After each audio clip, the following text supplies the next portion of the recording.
High, সবাই কেমন আছো? আশা করি সবাই খুব ভালো আছো। আমি খুব ভালো আছি। আমি পূজা তোমাদের সাথে শেয়ার করতে চলে আসলাম আবার একটা নতুন মিনি ব্লগ। আজকে যে ব্লগটা তোমাদের সাথে শেয়ার করছি, এই ব্লগটা কিন্তু অনেক দিন পুরনো। দিনটা ছিল রবিবার, আর রবিবার দিনই আমি পয়লা বৈশাখের একটা শ্যুট করেছিলাম, যেটা তোমরা দেখেই ফেলেছো অলরেডি। তো সবাই অনেক ভালোবাসা দিয়েছো। তো যাই হোক, সেই মেকআপটা নিয়েই কিন্তু ড্রেসটা চেঞ্জ করে বেরিয়ে পড়েছিলাম একটু ঘুরতে যাওয়ার জন্য।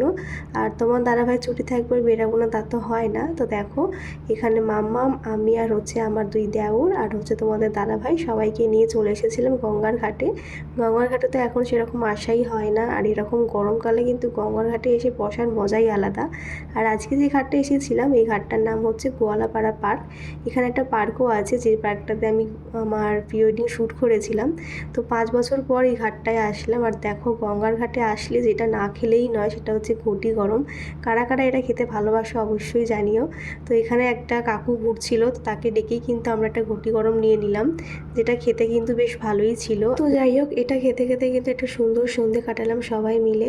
আর এদিকে আমার মামামও কিন্তু চিপস খাচ্ছিল, ওকে তো চিপস দিই না, তবু এখানে এসে খুব বায়না করছিল বলে একটা দিলাম। তো যাই হোক, চলো আজকের ভিডিওটা আমি এখানে শেষ করলাম। তোমাদের কেমন লাগলো জানাতে কেউ ভুলো না। আর ভালো লাগলে কিন্তু অবশ্যই একটা লাইক কমেন্ট করে দিও। তাহলে চলো আজকের মতন টাটা, দেখা হচ্ছে আবার নেক্সট ভিডিওতে। বাই সবাইকে।